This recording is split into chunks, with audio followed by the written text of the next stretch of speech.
Hello friends, कैसा सब लोग। तो फ्रेंड्स, आज की वीडियो के अंदर बात करेंगे एक बड़े ही महत्वपूर्ण टॉपिक की, जो आपके सीटेट के एग्जाम में लगभग हर शिफ्ट में आपका पूछा जाएगा।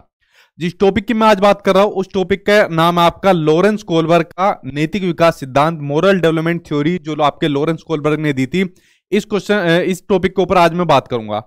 आज आपका टॉपिक नंबर 6 है। देखिए, जितने भी वो टॉपिक जो आपके एग्जाम में आने ही आने होते हैं, कंफर्म संभावना रहती है, उन सभी को मैं अपने यूट्यूब चैनल पर करा भी रहा हूं। क्वेश्चन आंसर की भी क्लास साथ के साथ चल रही है, ठीक है। तो आज उसी का लॉरेंस कोलबर्ग का टॉपिक है। इससे पहले के जो बाकी टॉपिक है प्ले लिस्ट में मैंने डाले हुए, आप लोग जाके देख सकते हो, और क्लासेस अलग डाली हुई है, वो जाकर आप लोग देख सकते हो। तो लॉरेंस कोलबर्ग के टॉपिक के बारे में हम बात करेंगे डिटेल में, कि जो आपका नैतिक विकास सिद्धांत होता क्या है। उसके अलावा जो इन्होंने स्टेजेस बताई हुई थी जहां से आपके सीटेट के एग्जाम में क्वेश्चन आते हैं, तो उनके बारे में पढ़ेंगे, ठीक है। खासकर सीडीपी के अंदर ये आपका 1 नंबर मानकर चलिए, आपकी हर शिफ्ट के अंदर देखने को मिला, जो आपका ऑनलाइन एग्जाम होने वाला है दिसंबर के अंदर। उसके अलावा जो लोग नए आए हैं वो चैनल को सब्सक्राइब कर लेना, क्योंकि आपके एग्जाम तक क्लासेस चलेगी, तो आप लोग चैनल को सब्सक्राइब कर लेना, तब तक आपकी प्रिपरेशन रहेगी, ठीक। वीडियो को लाइक एंड शेयर बिना कहे आप लोग कर दिया करो। तो चलिए अब मैं स्टार्ट कर लेता हूं लॉरेंस कोलबर्ग के नैतिक विकास सिद्धांत की। जी सभी को गुड इवनिंग। मैं ठीक हूं, आई होप आप लोग सब ठीक होंगे। तो सभी को एक साथ गुड इवनिंग, ठीक जी। अब देखिए, अब करते हैं आपके टॉपिक की शुरुआत। देखिए, जो लॉरेंस कोलबर्ग है, आप लोग फोटो के माध्यम से देख भी रहे हो, तो ये अमेरिका के निवासी है। अमेरिका के एक मनोवैज्ञानिक थे ये, जो आपके लॉरेंस कोलबर्ग है। अब देखिए, जैसे जो सीटेट का पैटर्न होता है वो बिल्कुल अलग होता है आपके टेट के पैटर्न से। अब टेट के पैटर्न में बहुत चीजें डिटेल में पूछी जाती है। टेट में बहुत बार क्वेश्चन पूछा जाता था कि कोलबर्ग किस देश के मनोवैज्ञानिक थे, तो आपके अमेरिका के थे। लेकिन आपको थोड़ी बहुत बेसिक नॉलेज होना जरूरी है। जैसे इनसे संबंधित किताबें पूछ ली जाती है कि साइकोलॉजी ऑफ मोरल डेवलपमेंट या फिलोसफी ऑफ मोरल डेवलपमेंट, ये किताबें किसने दी, तो लॉरेंस कोलबर्ग ने दी, ठीक। लेकिन सीटेट में ये किताबें नहीं आएगी। सीटेट में वो चीजें आएगी जो आज की वीडियो के अंदर मैं आपको बता रहा हूं। और आज की वीडियो को देखने के बाद शायद ही कोई ऐसा क्वेश्चन होगा, जितने भी आज तक पेपर हुए सीटेट में, जिसमें आप लोग लॉरेंस कोलबर्ग का क्वेश्चन ना कर पाओ, वरना कोई क्वेश्चन ऐसा नहीं रहेगा जिसको आप लोग ना कर पाओ, ठीक। तो चलिए, तो ये अमेरिका के निवासी थे और इन्होंने ही नैतिक विकास का सिद्धांत दिया था, मोरल डेवलपमेंट थ्योरी दी थी, जिसके बारे में आज हम लोग पढ़ेंगे थोड़ा डिटेल में। देखिए, सबसे पहले तो जो नैतिक विकास का सिद्धांत है, पहले तो आपको यही पता होनी चाहिए कि जो नैतिक है, नैतिकता है, मोरलिटी है, होती क्या है। उसके बाद ही तो बाद में बात करेंगे सिद्धांत के बारे में। तो देखिए, जो नैतिकता होती है, नैतिकता बेसिकली एक तरीके का गुण होती है जो हमें सही और गलत की पहचान बताती है। अब देखिए, हम बाय बर्थ तो है नहीं कि हमें सब सही और गलत चीजों का पता है। जैसे चोरी नहीं करनी चाहिए, चोरी करना गलत बात होती है, तो ये कहीं ना कहीं हमको बताया गया है, ठीक। तो ये जो हमने चुनाव करा कि चोरी करना गलत बात है, चोरी करना अच्छी बात नहीं होती है, या जितनी भी और सही चीज गलत का जो अंतर होता है, वो हमारे अंदर बेसिकली एक तरीके का गुण होता है जो हमको बताता है कि ये काम सही है, ये काम गलत है। तो यही आपकी क्या होती है, नैतिकता होती है, मोरलिटी होती है, ठीक। अब देखिए, जो नैतिकता होती है उसको बच्चा अपने सामाजिक परिवेश से, सामाजिक परिवेश में कौन आता है, बच्चे की फैमिली आ जाती है, स्कूल आ जाता है, आसपास का माहौल आ जाता है, उससे ही बच्चा नैतिकता और अनैतिकता को जानता है। मतलब सही और गलत के बारे में बच्चा किससे जानता है, अपनी सोसाइटी से जानता है, ठीक है। ये बात आपको पता चल गई। तो कहने का मीनिंग है, नैतिकता कोई जन्मजात नहीं होती। नैतिकता कोई जन्मजात नहीं होती कि जन्म के बाद कोई बच्चा पैदा हो रहा है तो उसको पता है कि ये काम सही होता है, ये काम गलत होता है। जन्मजात नहीं होती, बाय बर्थ नहीं होती। ये क्या होती है, सामाजिक परिवेश से बच्चे को पता चलता है कि क्या चीज सही है, क्या चीज गलत है। तो ये तो बात होगी नैतिकता के बारे में, जिसके बारे में आज हम लोग डिटेल में पढ़ेंगे, ठीक। अब उसके अलावा इस नैतिकता के विकास के सिद्धांत को प्रूफ करने के लिए लॉरेंस कोलबर्ग ने एक एक्सपेरिमेंट करा। बेसिकली इन्होंने कई सारे एक्सपेरिमेंट करे थे, लेकिन जो सबसे चर्चित है, जो आपके एग्जाम में भी आता है, सीटेट हो चाहे टेट का भी आपका एग्जाम हो, तो ये वाला वो एक्सपेरिमेंट है जो आपका हुआ था। ये बेसिकली इन्होंने कहानी थी जो काफी बच्चों को पढ़ाई। अब ये कहानी क्या थी, इस कहानी को ध्यान से सुनना, और इस कहानी के खत्म होते ही मुझे आप लोग क्वेश्चन का आंसर देना। उस क्वेश्चन का आप लोग वीडियो के कमेंट बॉक्स में, वरना यहां पर कमेंट में करके देना लाइव में, ठीक है। अब देखिए, कहानी सुनाता हूं, अब कहानी को ध्यान से सुनना, तभी आप लोग आंसर दे पाओगे सही से। तो लॉरेंस कोलबर्ग ने कहानी सुनाई बच्चों को कि भाई एक हिंज नाम का आदमी था। जो हिंज नाम का आदमी था, तो उसकी एक वाइफ थी। इस वाइफ की उसकी तबीयत खराब हो गई। अब जब वाइफ की तबीयत खराब हो गई तो डॉक्टर ने कहा कि भाई एक ऐसी दवाई है, सिर्फ इसी दवाई से उसकी वाइफ की जान बच सकती है, वरना और दुनिया में ऐसी कोई भी दवाई नहीं है जिससे उसकी वाइफ की जान बचाई जा सके, ठीक। और ये जो दवाई है, इस दवाई को लेने के लिए हिंज चल दिया। जितने भी पैसे उसके पास थे उसको पर्स में डालकर चल दिया, चलो इस दवाई को लेने जाता। लेकिन इस दवाई की खास बात ये थी, ये सिर्फ एक आदमी के पास ही थी, एक दुकान वाले के पास सिर्फ ये जो है दवाई थी। इसने इसका एक तरीके से मान लीजिए आविष्कार करा था, और दुनिया में किसी के पास भी ये दवाई नहीं थी।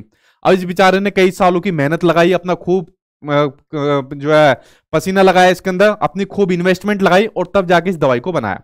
अब हिंज इसके पास पहुंचे कि भाई साहब मुझे वाली दवाई दे दो। इसने कहा भाई साहब मैं तो ऐसे आपको नहीं दे सकता इतने कम रुपयों में, इसमें मेरी कई साल की मेहनत है, मेरी खूब सारी पूंजी इसके अंदर लगी हुई है, और इतने कम रेट में आपको दे दूंगा तो ये क्या होगी, ये मार्केट के अंदर फैल जाएगी, तो मेरी तो वैल्यू खराब हो जाएगी। तो अब क्या हो गया, इस कहानी को सुनने के बाद अब हिंज जो है सुनते जाना, तो हिंज जो है कंफ्यूज हो गया, यार क्या काम करूं, इस दवाई को कैसे लूं मैं।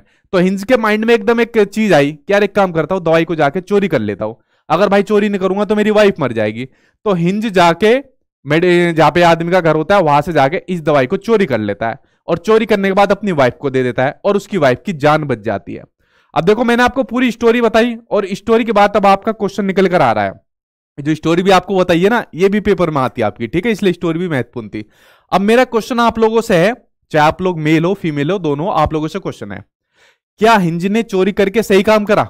अब यहां से आपके दो आंसर निकलेंगे। आप में से कुछ बच्चे कहेंगे सर सही काम करा, अगर वो चोरी नहीं करता तो बेचारे की उसकी वाइफ मर जाती। आप में से फिर कुछ लोग ये भी कहेंगे नहीं गलत करा। अगर इसी तरीके से दूसरों की मेहनत को, इतनी सालों की मेहनत को लगाने के बावजूद, खून पसीने की कमाई लगाने के बावजूद कोई इस तरीके से चोरी करके ले जाएगा, तो ऐसे तो कोई भी आविष्कार नहीं कर पाएगा किस चीज का, तो उसने गलत करा। ये दो ही तो आंसर आप लोग दोगे। अब मैं जानना चाहता हूं इन दोनों में से सबसे ज्यादा आंसर आप लोगों का क्या है, वो आप लोग कमेंट बॉक्स में बताओ, ठीक है। अब इसी के बेस पर कई सारे कंसेप्ट आपके यहां से निकलेंगे, और यही से आपको सारी चीज क्लियर हो जाएगी। इसी जो ये कहानी बताई थी, इसके बेस पर ही उन्होंने आपका नैतिक विकास सिद्धांत दिया था, और इसकी स्टेजेस बताई थी। ये क्वेश्चन सीटेट के एग्जाम में आपका ऑनलाइन वाली शिफ्ट में पूछा गया था, ठीक। तो स्टोरी आप लोगों ने पढ़ ली हिंज की, कि उन्होंने अपनी वाइफ के लिए दवाई चोरी कर ली थी उनकी, जिन्होंने दवाई बनाई थी। अब यहां से दो कंसेप्ट आपके निकल कर आते हैं, उसमें से पहला होता है मोरल डिलेमा। देखिए मेरी आप लोगों से एक रिक्वेस्ट है, जितना आप लोग वीडियो देख रहे हैं, आज की वीडियो के अंदर जितनी भी आपकी कंसेप्ट है, जितनी भी आपकी टर्म्स है, इनको इंग्लिश हिंदी में मत याद करना, इनको सिर्फ इंग्लिश में आप लोग याद करना, ठीक है, वरना कंफ्यूज हो जाओगे। तो देखिए अभी स्टोरी से क्या चीज निकल कर आई, मोरल डिलेमा, जिसको नैतिक दुविधा कहते हैं। जब आदमी सही और गलत के बारे में डिसीजन नहीं ले पाता, जब वो एक डिसीजन लेने की स्थिति में नहीं होता, तो होता है मोरल डिलेमा, यानी नैतिकता की दुविधा में आदमी फंस गया। जैसे हिंज फंस गया था कि भाई अगर मेरी वाइफ को दवाई नहीं मिली तो मेरी वाइफ मर जाएगी, और अगर मैंने दवाई ले ली, चोरी करके बना ली, तो वाइफ तो बच जाएगी, मुझे पुलिस वाले पकड़ कर ले जाएंगे। तो बेसिकली हिंज क्या हो गया, हिंज जो है नैतिक दुविधा में फंस गया, मोरल डिलेमा के अंदर फंस गया। यार अब मैं क्या काम करूं, एक तरफ जेल है, एक तरफ मेरी वाइफ है। तो ये आपका मोरल डिलेमा होता है, नैतिक दुविधा होती है। इसको आप लोग समझ गए, आगे देखते हैं। अब दूसरा है इसका मोरल रीजनिंग। वो आपकी मोरल डिलेमा थी, ये आपकी मोरल रीजनिंग है। मोरल रीजनिंग में जो आदमी सही और गलत में से यहां पर डिसीजन ले लेता है। जैसे हिंज ने क्या डिसीजन लिया, हिंज ने डिसीजन लिया उसको दवाई को चोरी करने का, और अपनी वाइफ को दे दी, और उसके बाद उसको जेल हो गई, ठीक है। तो हिंज ने डिसीजन ले लिया। तो आप लोग समझे, जो मोरल डिलेमा होती है उसमें आदमी डिसीजन लेने की स्थिति में नहीं होता है, सही और गलत के बारे में, डिसीजन लेने के बारे में सोच रहा होता है। लेकिन आपकी मोरल रीजनिंग के अंदर वो आपका डिसीजन ले लेता है, एक प्रक्रिया चलती रहती है आपकी, ठीक है। तो ये आपकी मोरल रीजनिंग होगी। तो ये दो कंसेप्ट आपके समझ में आए, आगे देखते हैं, ठीक।